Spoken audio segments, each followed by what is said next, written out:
Sure.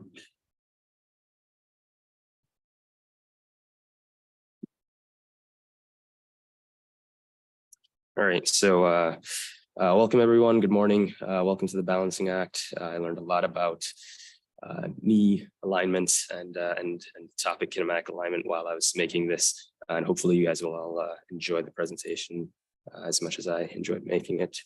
For the first thing I'll say is, aseptic loosening is the most common reason for late revision after total knee. I think the importance of this statement will be made clear throughout the talk. In summary, we're going to start with just a brief history lesson, then we'll jump into this century and look into the numbers or the scoreboard to see how surgeons have been doing in terms of TKA volume.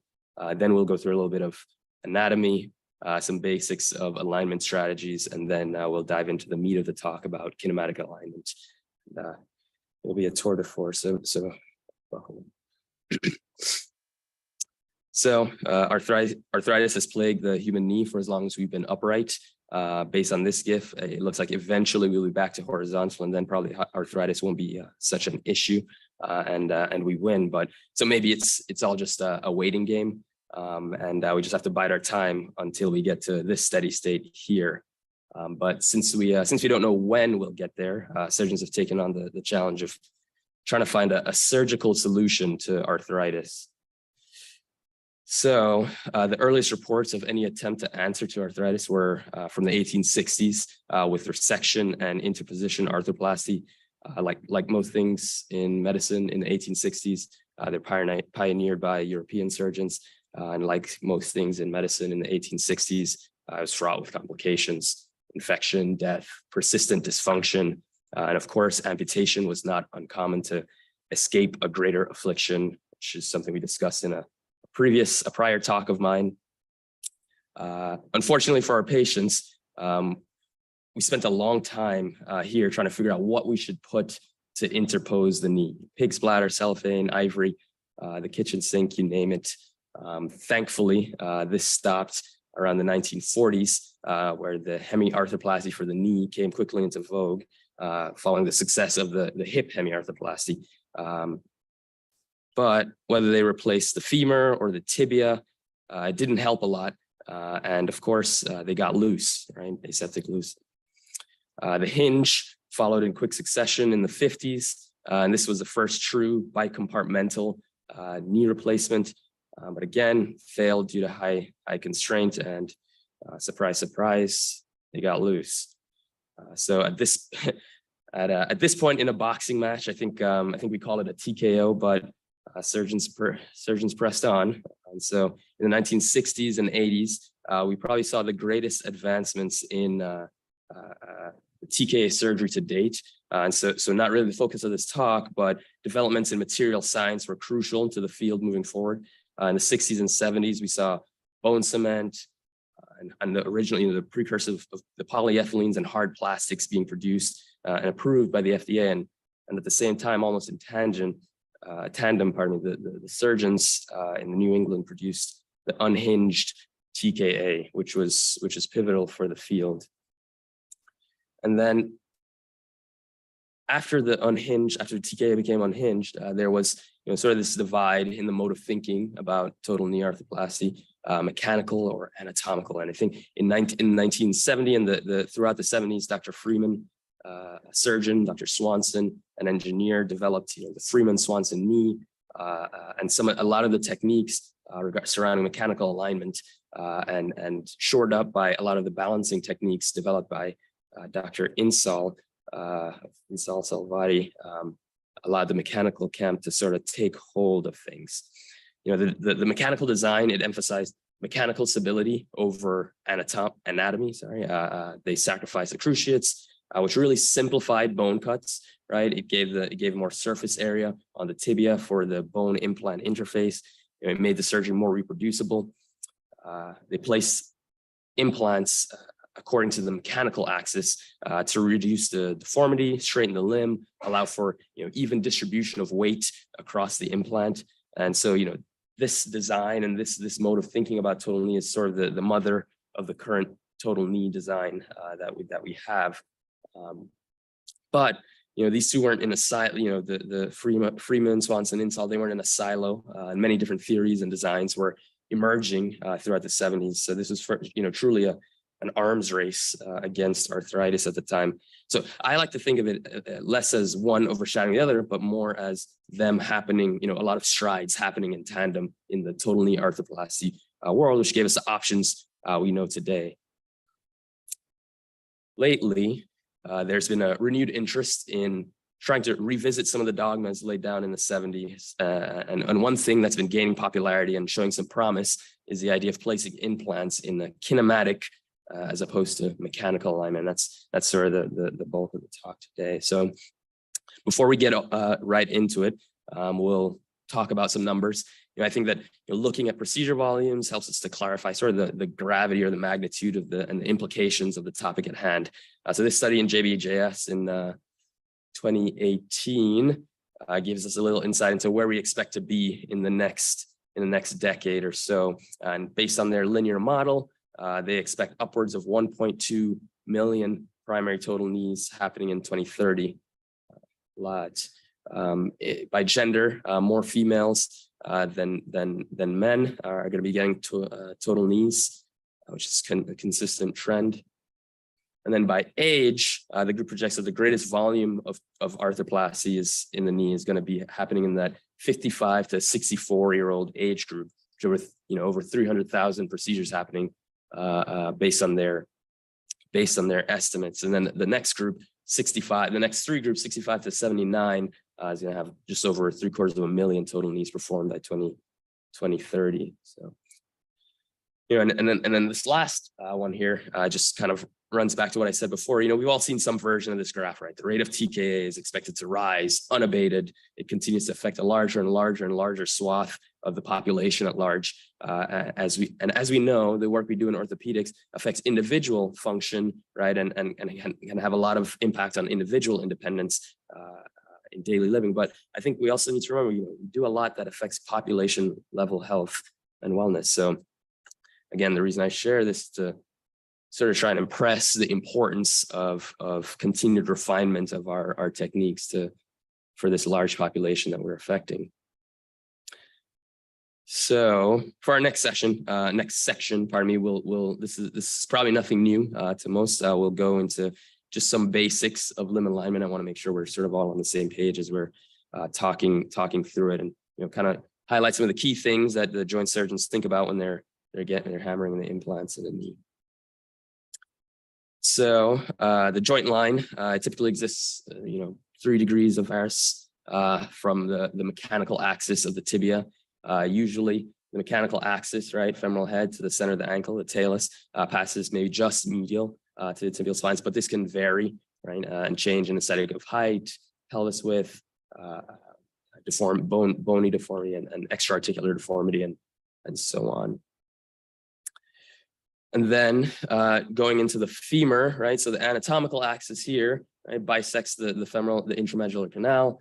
The mechanical axis, specifically the femur, is from the center of the femoral head again to where that anatomical axis exits the intercondylar notch. The distal femur angles are always calculated from the lateral side of the femur. These can be either anatomic or mechanical, and they're in relation to the joint line. And then the numbers here, of course, for 3 degrees of varus, we're going to have 87 degrees from the mechanical axis, and then 81 degrees from the anatomic. So there's usually 5 or 6 degrees of play. Again, this can vary based on different anatomical differences in anatomy. Then in the axial plane, so this is probably an important concept that it took me probably longer than it should have to understand. But essentially, the femur isn't a square or a rectangle when you look at it, right? It's not perfect. It's a trapezoid, and so when you look at the femur in flexion, a line flush with the posterior condyle, so the posterior condylar axis is usually, when we say 3-4 degrees off of a line that runs from across the epicondyle, so the posterior condylar angle, and that becomes important because that's how we'll talk about a little bit later about how we use gap balancing in mechanical. And then moving back to the coronal plane onto the tibia. Now, in this case, the mechanical and anatomical axis, they're parallel. I separate them here just for the graphic, but they run, almost right perfectly in line with each other. They because the tibia is a straight bone, it comes straight down unlike the femur. The angles in the tibia are measured from the medial side, in this case, opposite the femur, and they're going to have this. They're usually the same, right? The mechanical and the anatomic is right there, parallel lines, and then the tibial slope, of course, is in the sagittal plane. So anatomic and mechanical proximal tibial angles roughly the same. If we're going from appration, that's 3 degrees of varus in the joint, and then the tibial slope 5-7 degrees, a line measure, as the definition said, and as we see here. So then putting it all together in the knee, this is what we have, right? So in this case, it's a perfectly neutral knee, right? A hip knee angle of 0 or 180, depending on how you measure it. And usually it's plus or minus 1 or 2 degrees in either direction. A lot of people have a little bit of varus to their knees, actually. And then, right, so the knee isn't static, right? So that's the challenge. So we'll talk about the knee in these 3 key positions: extension, flexion, and then how it moves through. So the knee extension, probably the first thing, right? The LCL. So I should probably say the lateral structures and the medial structures are most taut. Soft tissue periarticular structures are more taut in tension, and the medial side is more taut than the lateral MCL, more taut than the LCL. The tibia is slightly externally rotated. So right, when you stand and you lock the knee, the tibia is externally rotated there. And then the femoral point of contact is central in the tibial plateau. So that's right, it's right there. That's where it's meeting it, right in the center of the tibial plateau. When we go into the knee inflection, right, understanding that, we see that now the structures, the collaterals are more loose. So they're not it's not an isometric ligament. The MCL still remains slightly more taut than the lateral LCL, and then the femur is externally rotated. So femur externally rotates as you go into flexion, or the tibia internally rotates, and the femoral point of contact is now posterior on the tibial plateau. I think I have a good graphic for that to show how that works. And then with the knee in transition, right? So putting it all together, LCL, MCL, right? Those collaterals are not isometric, right? The femur, it rolls backwards, and the lateral femoral condyle is translates a lot more actually than the medial femoral condyle, and sort of give a bird's eye view of that here in the knee in transition. So you can see as you get further and further and deeper into flexion, right, that lateral femoral condyle, the point of contact, is moving so much further back than the medial. And it's not until you get into hyperflexion and you see the medial femoral condyle really starting to translate as well. So it rolls backwards. And then the axes of the knee. So this is probably something, last bit of biomechanics, probably more recently, various axes of the knee have been about which, the 3 bones, the femur, the tibia, the patella rotate, have been, studied and elucidated. And, the tibia is said to rotate around, a column of bone that bisects the femoral condyles. And I think I have another good graphic for that a little bit later on, but it's going right around here. So this is the center of rotation of the tibia there. And then this point to note is separate from the transepicondylar axis. And that's where you do, again, you align things in mechanical axis. So that'll become, important when we're starting to think about, the differences between kinematic and mechanical alignment. The patella is said to do a similar thing. That blue dot is where the patella rotates around. And then the femur, right, as I showed in that last image, is said to have sort of this kind of medial pivot, right? The medial side stays mostly in place, and the lateral side does a lot of the translation, so it externally rotates about the medial side of the tibial plateau. Okay, alignment for dummies. So, sort of funny anecdote here. In college, we had a class. It was called Rocks for Jocks, as Geology 101. Yeah, right. Yeah, as on the track team, right? All the athletes, rocks for jocks, right? Take rocks for jocks. was in pre-med, so I didn't get the chance to take rocks for jocks. Two of my classmates, two of my teammates actually did. And I guess maybe there's a switch in thinking, because it was not rocks for jocks, it was rocks for people who really, really liked rocks. And they actually had a lot of trouble in the class, and they actually almost ended up not being able to compete one semester because of so much trouble in the class. So sorry, that sort of anecdote on something that you think is simple becoming very complex becomes relevant. Became very, very real for me here. So, at first I thought, well, I'll just talk about mechanical alignment and kinematic alignment. Be super, it'll be quick. I'll have to bide for time. How am I going to make a whole talk? And then I said, well, you kind of have to talk about limb axes and knee biomechanics as well. And okay, so that'll add a little bit more bolts to talk. And before you know it, you start reading, and your screen is full. You have a million tabs on your computer, and where have I gotten myself? So it's not really alignment for dummies. It's kind of alignment for people who really like alignment. It's actually kind of tough. So my job today, though, is to sort of keep things simple and parse it out so we stay as relevant as possible and keep it as relevant to as many people as possible. So sort of the alignment strategies that I saw that were really prominent. These are we're of course going to focus a bulk of the talk on kinematic alignment, but I think it's important for us to talk about some of the others. So in mechanical alignment, right, the goal, it's a preeminent technique. It's used by every surgeon that I know, and it was developed, popularized by Freeman, Swanson, Insall, and it's a systematic approach, right? So, it's done sort of the same way each time, right? The thought was to place implants in a biomechanically favorable position, reduce the adduction moment, protect the implants from excess or uneven stress, right? One size fits all relies on gap balancing and measured resection.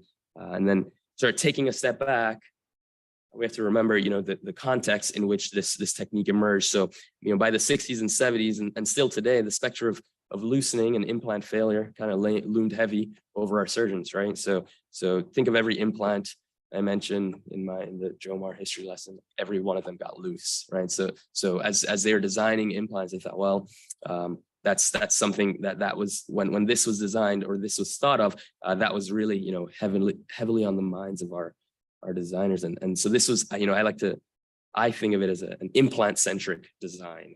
So just hold on to that one. So just to go through quickly, gap balancing. This technique, the goal is to get equal flexion and extension gap, right? The cuts are based on intraoperative assessment of these gaps with the goal to create a rectangular and symmetric gap in, at 0 degrees and at 90 degrees, right? And ligament releases are done based on intraoperative assessment. So first, you can do either way, but a lot of people get make their tibial cut, the distal femur, and then they lock up their extension gap and make sure you have that rectangle. You flex the femur and then use various jigs in order to guide and create an equal, and spacers to create an equal flexion gap, a gap that's similar in flexion. That helps and not overstuff the joint. And then measured resection. So these are independent cuts, right? They're pre-planned, so you can, in theory, do them in any order, really. And once you make your cuts, then you work on ligament balancing and implant placement. So in gap balancing, right, you have to be sequential, right? One cut follows the other, and one being off will make sort of everything else that follows off. Okay, back to our list, anatomical alignment. So I saw this, and I was like, well, isn't that like kinematic alignment? Is that what we're trying to be more anatomical? So I think, the naming is close, but the differences aren't so subtle. Again, the goal is to have a straight limb, similar to mechanical alignment, and it's a systematic approach, right? But the difference here is that the joint line is left, quote, anatomic. It's not perpendicular to the mechanical axis. So that's the difference here. And everyone gets that joint line. It's just not perpendicular to the mechanical axis. Not as popular. Adjusted mechanical alignment. So the goal here is to have constitutional varus, and so it keeps the limb in this. It depends wholly on the femur, right, to produce that varus, right. So the tibia is cut perpendicular to the joint line, then you cut the femur so that the joint line will be, perpendicular to the mechanical axis, then you cut the femur so the joint line will be in varus. So, much like the anatomical alignments, it keeps an anatomical joint line, right? But keeps the limb straight. Like I'm kind of trying to get kind of a best of both worlds sort of view. And then functional alignment. So this one is probably one of the more new ones, right? My understanding of what I was reading was that they use 3D pre-op assessment and imaging, right, as well as intraoperative data on ligament tension to guide the planning of the bone cuts. And the goal is to perform the cuts so that you don't have to do any sort of soft tissue work, but you keep the joint in a relatively neutral position, ±3 from 0, like I showed earlier. So it's a very new technique. It seems, that sounds very cumbersome to me, but apparently it's at least, it's been shown to be promising and has been shown to be, at least in some studies, not inferior to some of the techniques we use today. So perhaps this is a topic for another talk. And then probably the reason we're here, kinematic alignment. So the goal is to restore the pre-arthritic state, native kinematic. So the idea is that, if we just put things back the way they were, everything will work like normal, right? So you estimate how much is gone and you replace what's gone with an implant. And everybody's joint line is, everyone gets the joint line they quote were born with or grew up with. And so it's, there's nuance in each case, and it's increasing in popularity, at least from what I read. So, and for good reason. So, go to surgery, right? What do I do? What do I do with my hands? So the idea is to replicate native kinematics, right? And I think that makes sense. We want, people want the knee to function like it used to. People want a normal knee, right? To forget the joint. It's particularly important to surgeons because, the closer you are to native kinematics, the better the other two goals are better, the better chance you're going to meet those other two goals. As far as pain and function, right, I think there's not too much to that. It's useless to have a knee if it can glide and look great, but if it hurts every day, you don't want to use it. That's not awesome. And then, right, the last thing is, we need implants to last, right? So think of it as purchasing versus leasing a car, right? You don't have to get a new car every year. You can't do surgery every year and freshen up the knee. Too morbid. You want a car that works, that starts every day, that doesn't break down on you in the UCAS parking lot. And you want to buy the car and it lasts, right? Just like surgeons want to place the implant and it not fail and loosen and not have to be revised. So I'm still looking for a mechanic. So right, if it ain't broke, don't break it, right? Mechanical alignment is the gold standard, right? Why are we talking about kinematic alignment at all? I think the implants and techniques produced from that lineage that I spoke about earlier, they've been meeting the goals, right? I think that's true, but the next few slides I show you maybe will show that maybe there's more to the story. There's some reading in between the lines, and beyond that, there's always room for improvement. So I think to be clear, sometimes good is good enough, right? The enemy of good is perfect, but you don't know that unless you push the envelope. And sort of we laugh at the interposition arthroplasty and putting pig spline. That would never work. But I'm sure they laughed at the people before them who didn't dare to step forward and take the next jump either. So maybe mechanical alignment isn't perfect, right? So a few papers I found during research for this topic kind of highlighted both surgeon-facing and patient-facing issues that are yet unresolved with mechanical alignment in total knee. So this first is a 2017 study out of the UK in Orthopedics and Traumatology Journal. The authors hypothesized that total knee arthroplasty with mechanical alignment often causes joint overstuffing, ligament balancing problems. And so what they did, they got patient MRIs, they simulated bone cuts and simulated implantation of a knee with mechanical alignment techniques using measured resection. And what they found, what they reported at least was, based on the current techniques and based on the simulations, right? So this is in vivo, it's not in vivo, but excuse me. based on the current simulations, based on the current techniques, they saw that the joint was often overstuffed. The lateral joint was often overstuffed. And so what's wrong with that? Based on their modeling? Well, that means that, we're moving away from native kinematics, right? Which is one of our goals, right? The ligament tensions won't be like they were when they're native. The motion on the lateral side of the joint may be altered, and those things can lead to poor mechanical and kinematic outcomes for patients after TKA. Okay, not so bad. So the next piece here, 2014 JVJS article from a group out of WashU.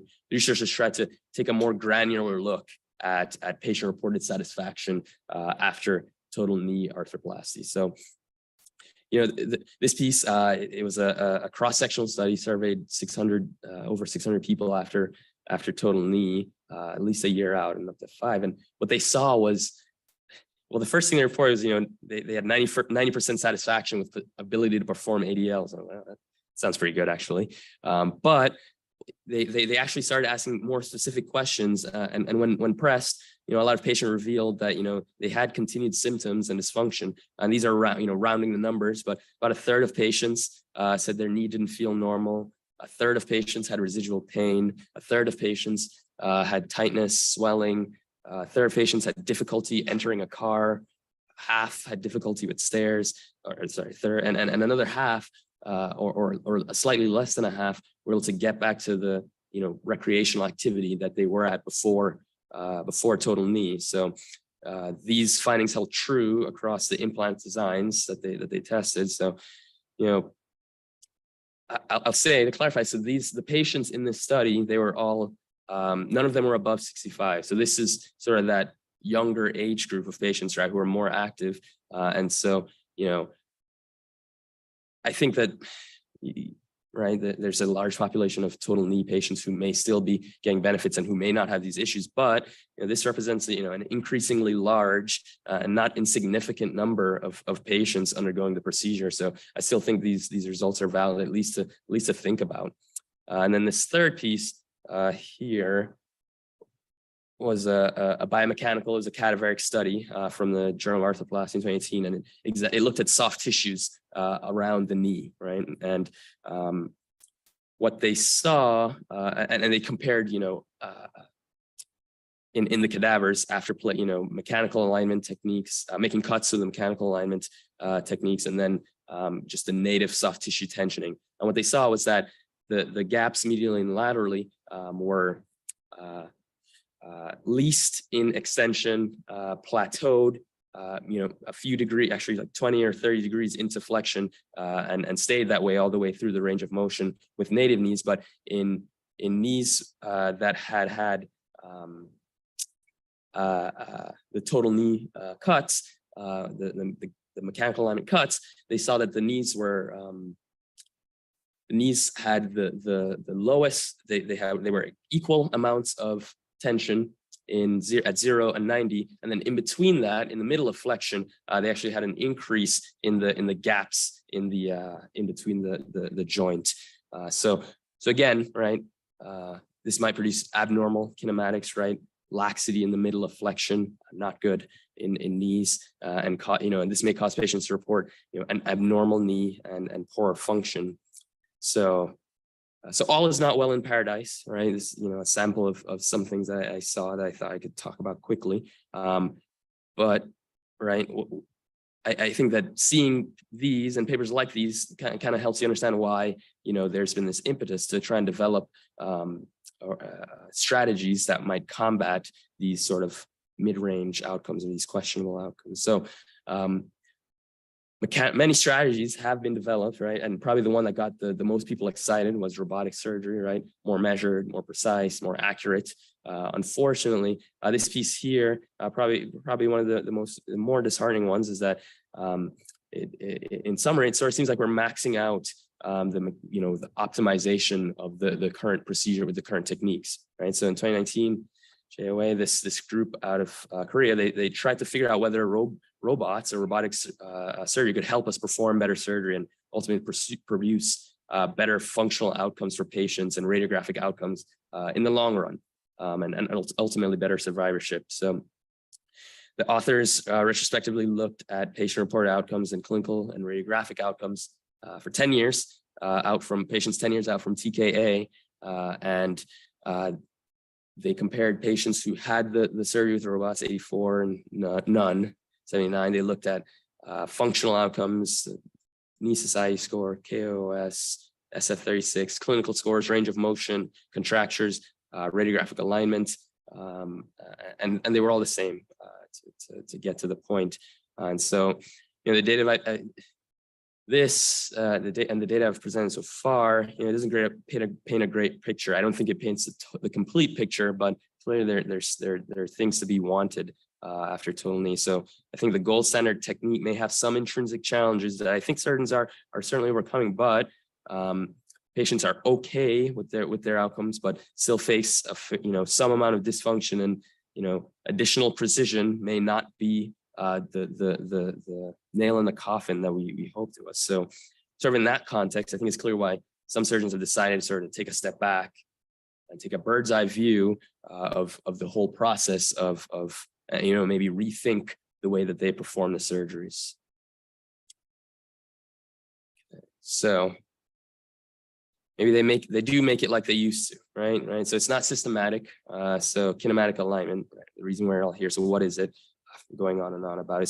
So there's nuance in the alignment in each surgery, right? So the technique recognizes that everyone's anatomy is different. There are variations in everyone's anatomy, and it tries to account for that, and it tries to limit violation of the periarticular soft tissues.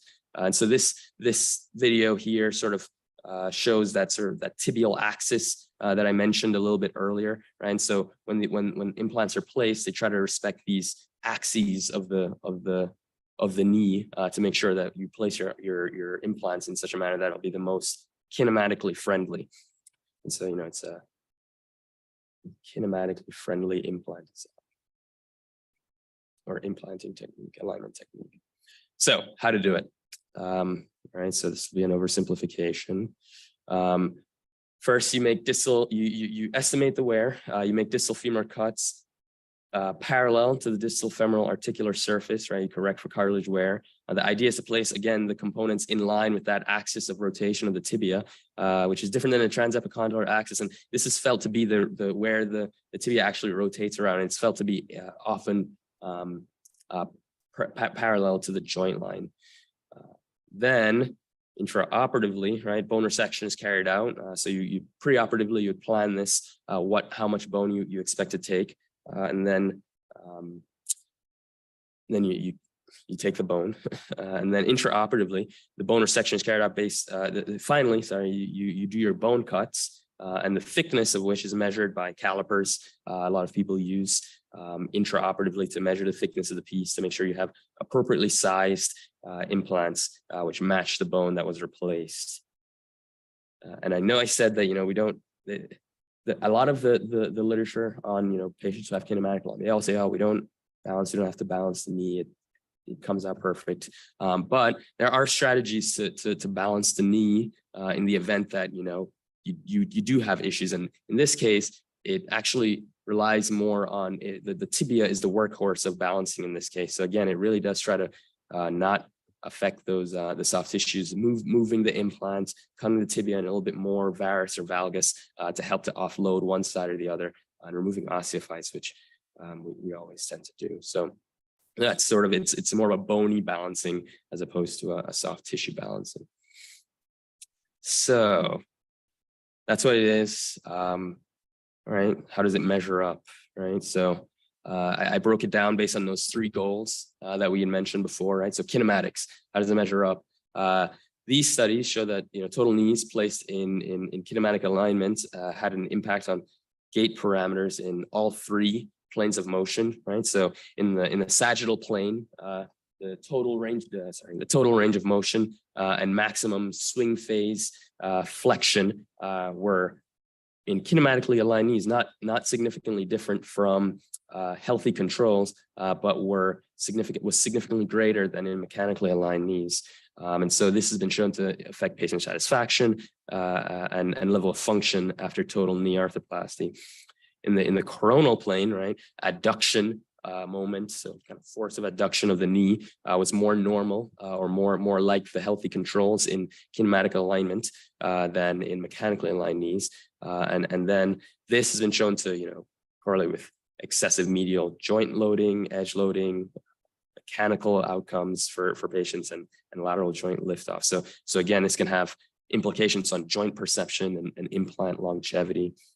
And then in the axial plane, the tibia is found to do was found to stay more stationary or even externally rotate sometimes in mechanically aligned knees during flexion, and did more internal rotation, which is the normal motion we expect in kinematically aligned knees during flexion. So this reminds then just this to remind us again, right? The femur is externally rotating, the tibia is internally rotating. So if you're doing if you're not doing that or the opposite of that in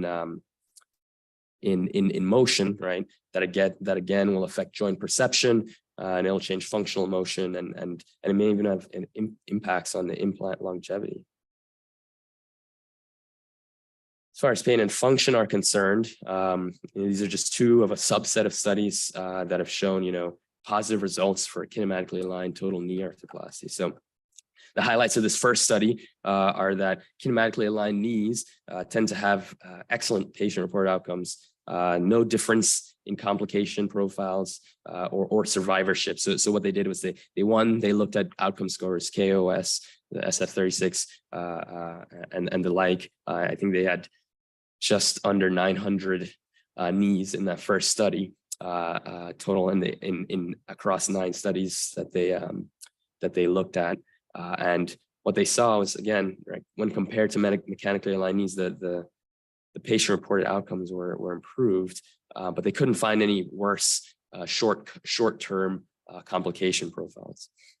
And then our second questions, or asked the question, our second piece asked the question in the title, and the answer in short, in their conclusion was yes, it does in fact improve functional outcomes. And again, they looked at the WOMAC score, KSS, all the Oxford knee, and they were all improved. They didn't see a difference in pain in terms of whether the knee was, so the VAS score was not significantly different, whether they were implanted kinematically or mechanically. But in terms of clinical measures, so not patient-reported, physician documented, flexion was improved for kinematically aligned knees. So survivorship, right? Tick-tock time. The outcomes look good, right? The kinematics look good, but where mechanically aligned knees have sort of kind of stamped dominance on the field of adult recon is with implant longevity. I said it before, sort of an implant-centric, implant-friendly technique. And kinematic alignment just hasn't been around very long. The data on survivorship, though, is showing some promise.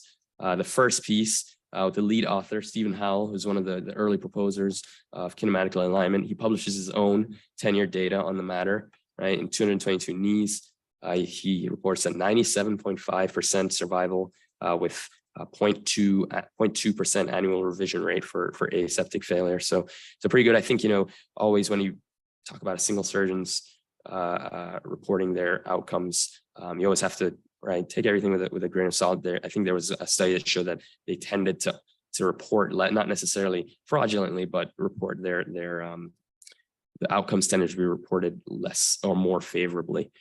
So in that paper, though, they go into specifics, and I think they saw 5 knees that had to have some revision of any component. And they went on to categorize patients as varus and valgus outliers from what would be the normal hip knee angle. And they tried to figure out, if those varus or valgus outliers would have worse implant survivorship or based on that radiographic alignment. And they didn't find any difference between the patients who got the kinematic alignment and ended up in sort of a neutral position versus those whose quote natural alignment was more varus or more valgus. When you put it like it used to be, they in 10 years at least they haven't found any difference. Our second study looks at radiographic outcomes specifically, and they randomized 47 patients between kinematic and mechanical alignment, and they report on 2-year data, so not very long, but 2-year radiographic outcomes. And at 2 years, the amount of migration, tibial plateau, so medial, lateral, up, down rotation was overall very low in both groups, and both groups were indistinguishable. So, they tried to see, again, much like in Stephen Howell's paper, they tried to see if, the more alignment in varus. So again, outliers would be related to poorer radiographic outcomes, is more migration, and they found that it wasn't.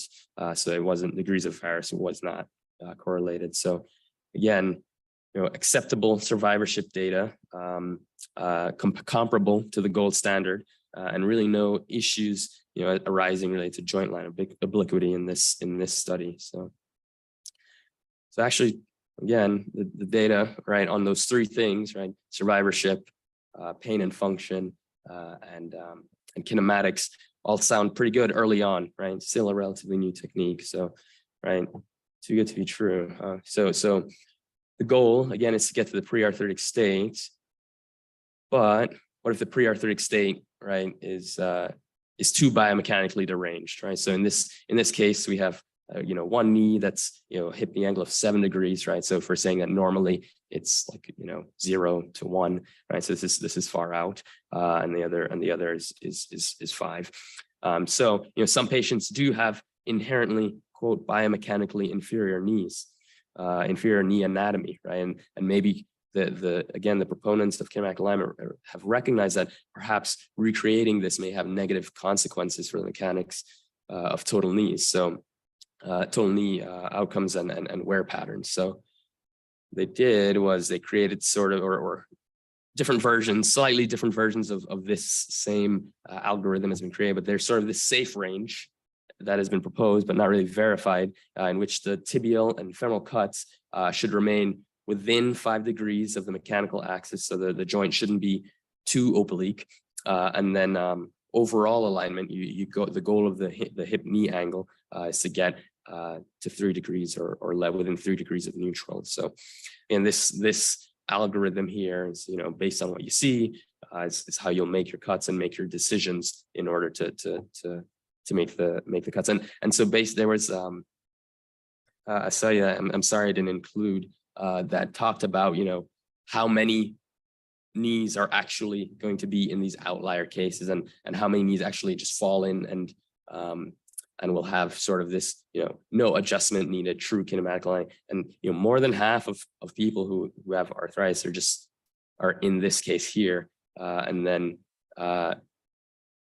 few again, few here, right? And then the fewest here with more complex knees, where they have these high distal femoral and proximal tibial angles, as well as hip and knee angle that's, quote, unacceptable or biomechanically inferior. So really you'd be doing this restricted kinematic alignment in sort of the minority of cases. That's at least what their studies say and what's been proposed so far. So this is what it would look like for that patient, right? So instead of leaving the knee at 0, the distal femur at 0, you'd make the cut at 2 degrees of valgus.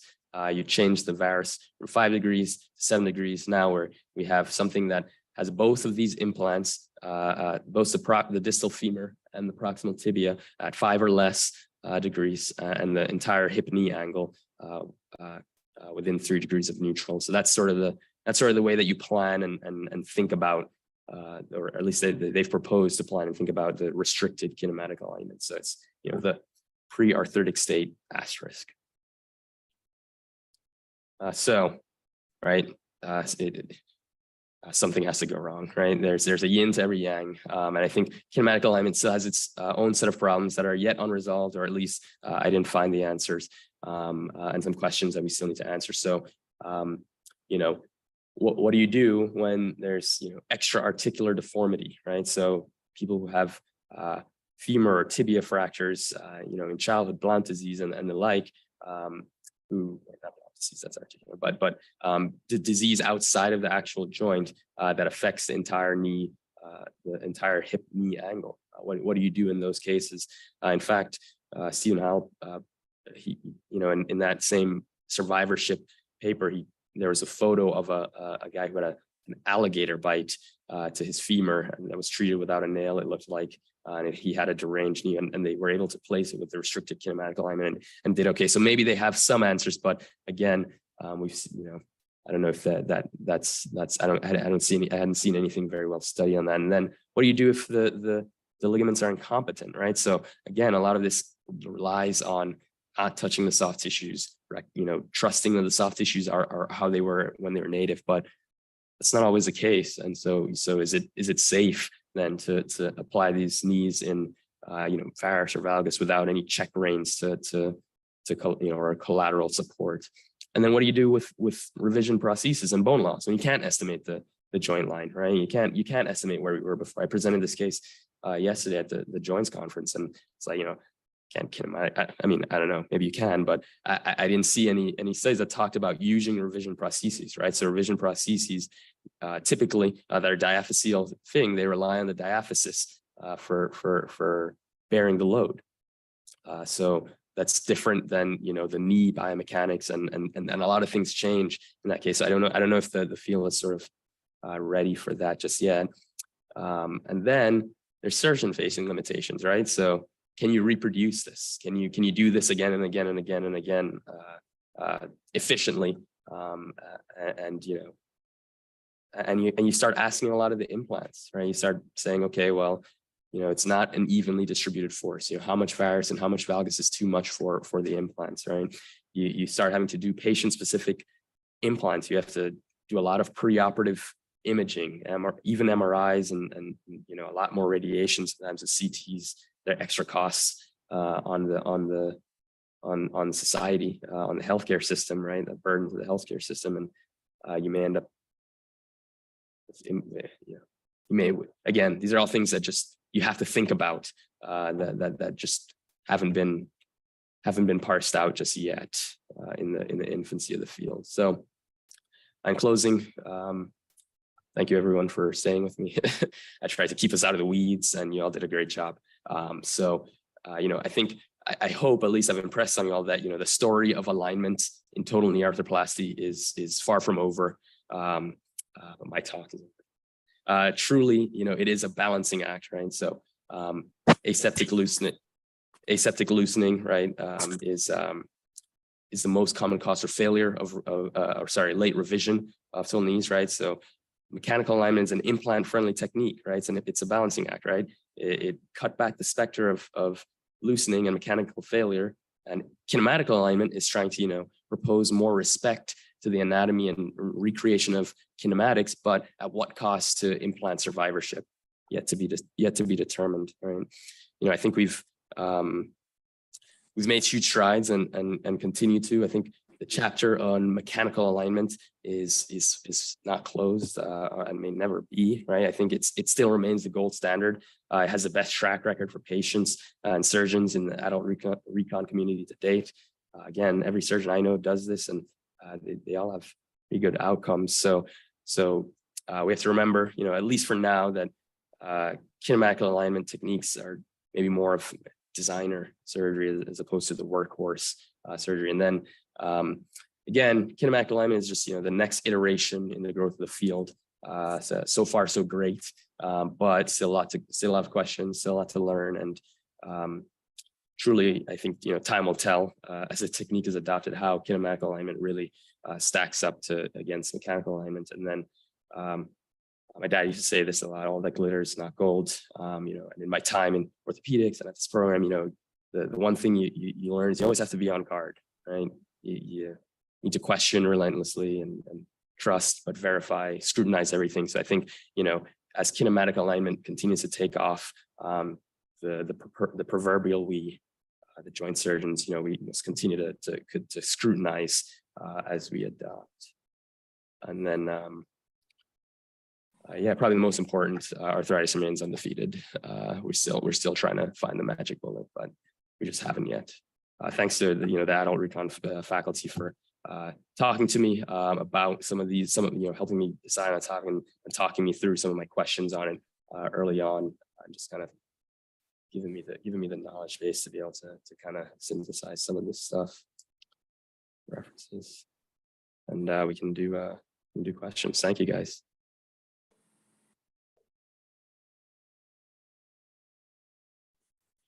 Well, thanks, Jomar. I thought that was quite a remarkable presentation of a tough topic. But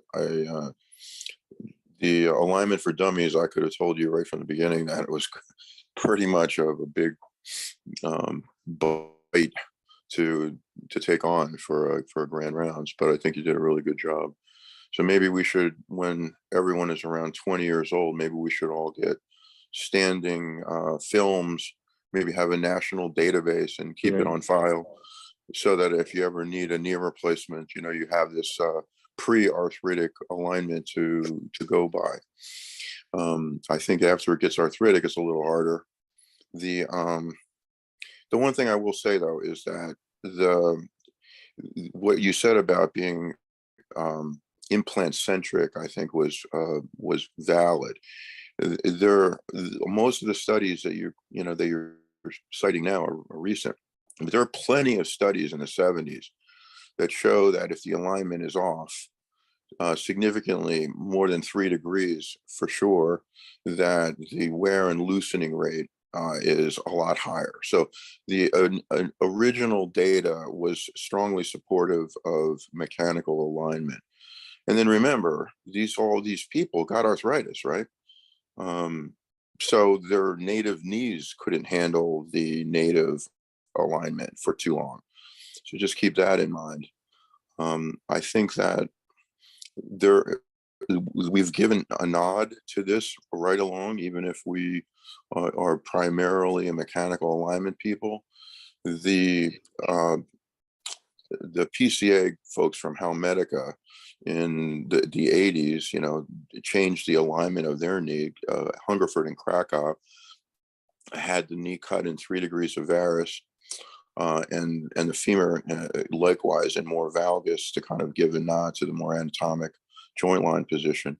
It kind of fell out of favor because it was hard to cut anything in an angle significantly on a regular basis, and if you screwed up, then it was even more off. And then you have a stem that's going to be angled in one side of the cortex or the other on the tibial side. And the other thing is the unis that we do, at least from the Oxford technique. I mean, that's pure kinematic alignment. We don't even pay at all attention to the anatomy. So I think there's something to it. I certainly wouldn't poo-poo it. In fact, if it was easier to do like it was about 20 years ago, maybe a lot of people would do it. So there was a company that was developed for patient match cutting blocks. I think they started in 2004 or 5. It was called Otismed, and they did some 20, 30,000 folks, and it caught on. It was acquired by Stryker, and around 2009, maybe. For whatever reason, they didn't feel the need for FDA approval, but when Stryker acquired it, they did. And Hozak, among others, put out a hit piece on the concept of kinematic alignment. And for whatever reason, in 2009, right after they were acquired, the FDA was presented with this and did not approve it. And the company still allowed some surgeons to use some of these implants, and they were sued by the government. And eventually, they paid a $40 million fine and were banned from the medical device world for 20 years. So we have a few years to go for that. But that's kind of the history, behind the scenes. But I think overall it was a great talk. I think it's definitely something to it. And if we can figure out a little bit how to more systematically do it, I think the implants of today that are more modern can probably handle the change in force. And I think the overall kinematics and lack of ligament damage by releasing and whatever can benefit the patient. So anyway, that's all I got. Good job. Thank you. All right. Thank you. Yeah, I think we'll get right to work on the Harwood joint registry for all of the X-rays. We'll start with the residents here. But the last thing you said, right, very very important. I think that's what the kinematic alignment camp is sort of banking on, is that, well, we've made so many advances in material science, like I mentioned briefly early on, that maybe now we can start to put more on the implants, but time will tell. Excellent talk, Aryee. Do you know what Freeman used in terms of alignment, how he gauged alignment and made his cuts? Exactly. No, I don't. Well, Right. looked at some x-rays, made the best guess he could as to what alignment would help. And these were all freehand cuts. There were no guides, no blocks, nothing. It was all what we used to call Kentucky windage. It looked pretty good. And it's a little unfair, I think, to compare longevity and results that we're getting now to Michael Freeman's results, because back then that was brand new. Although he was doing them on younger patients in England, we weren't doing them here. So I watched him in London, and he was working on someone 56 years old, I believe. But back in the States, no one was considered a candidate for total knee if they were under 70.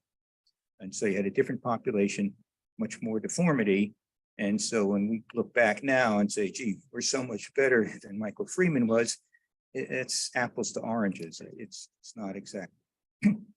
One other question I have, certainly alignment has improved and longevity seems to be improving. The one thing that hasn't improved a great deal, that I'm not impressed with yet, is pain.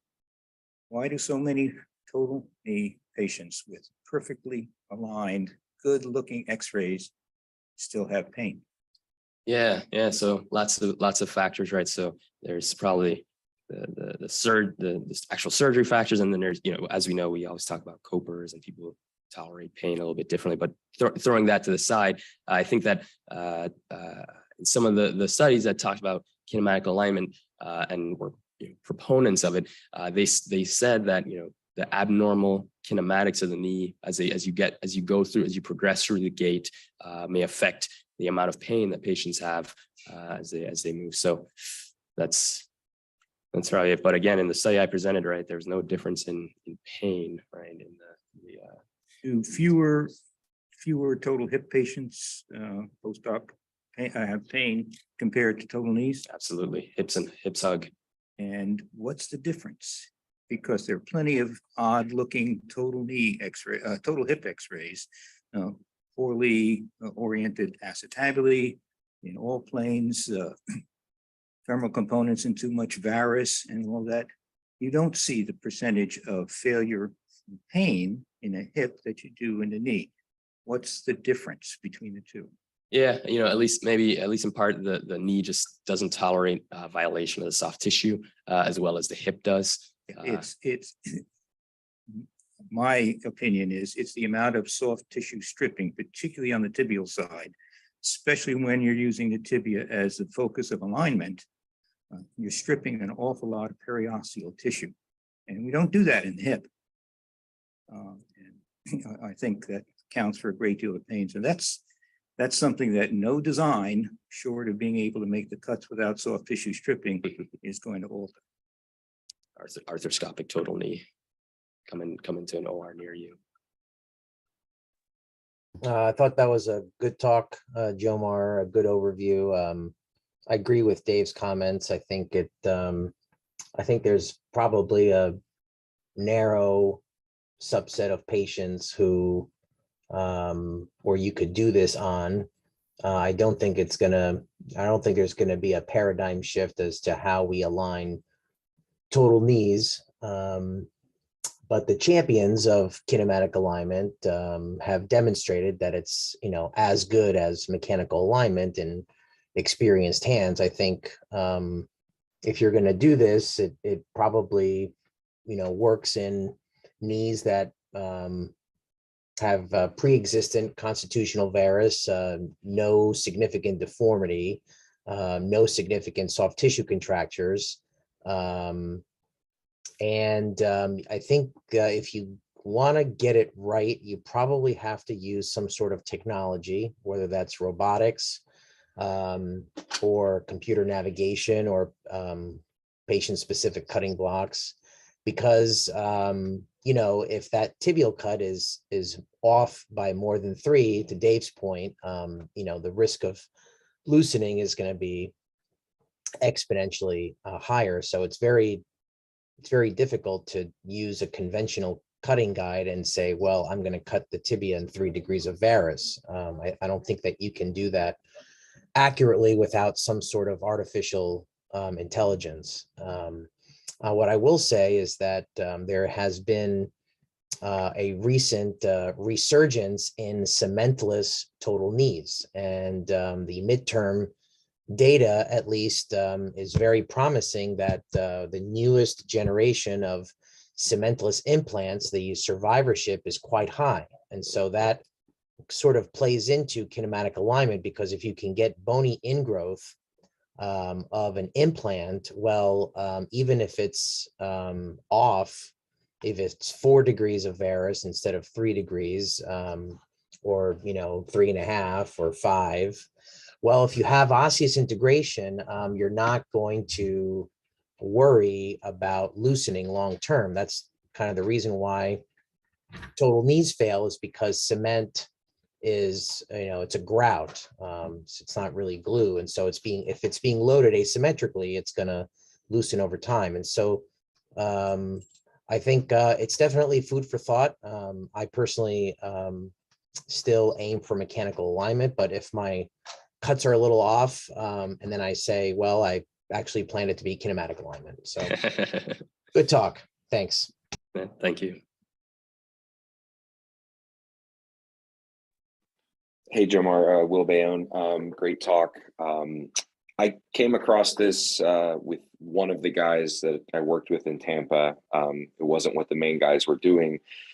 And at the time, to Steve's point about using technology, the part that I never really understood was this estimating the loss. It's like, if you have the other leg to look at, you can probably at least get a sense. But, when you're looking at these cartilage defects in some of the techniques that this particular surgeon was using, he was using a series of shims to sort of estimate how much cartilage was gone and then sort of pinning the block. And so in my mind, it didn't feel like I understood it well enough to do it reproducibly. And so then, to the point that you started your talk with about the, 1.2 million knees that need to be done, who's going to train everyone to do these things? And so a lot of things that happen in surgery, there's an art, there's repetition, there's instruction. And to an extent, you see this a little bit with anterior hip, where there's a lot of, fellowships that are out there. And even though there's a lot of literature out there to support anterior hip, it's still not taught everywhere because not everyone knows how to do it. And so even if the literature starts to show that these techniques may have equivalent or to an extent maybe better results, it's going to be a very long time before it penetrates, education at your level, the resident and the residencies and the fellowships. And so that's sort of a logistical thing when you talk about population health, is how do you integrate these new techniques into actual practice on a larger scale? And time will tell. Right. Yeah. Thank you. Yeah. They'll be lagging, and always, we have to remember the people who are doing this now, they're sort of quote experts on this, right? They're the pioneers of it. So what happens when you start to disseminate it to people who may not be as meticulous or may not be able to again, like you said, reproduce those techniques as well? Maybe the outcomes won't be as excellent, as stellar, and then until we sort of have a surgeon level learning curve, once we cross that, and then we can really see how it levels out. So yeah, the story is far from done. Sounds like this technique is kind of becoming a little bit more accessible, though, with more robotics. Do you think that kind of changes the calculus at all of if it'll be an easier thing to teach? If you're just balancing things robotically, it seems like you could more reliably be able to get the kinematic alignment of the knee versus using kind of older techniques. And does anyone think that would change how quickly this could be adopted? Yeah, good point. There's always a learning curve, right? No matter what you do, you always have to sort of figure out what works for you. If you're not someone who uses the the robotic assisted surgery often, well, then it may take longer for you. And if you use it all the time, it may be quicker for you. But I think that, yes, with the using the robotic surgery, maybe it's a little bit easier to sort of, kind of plug and chug, put the numbers in and go from there. So perhaps that may facilitate, but I still think a learning curve will be there.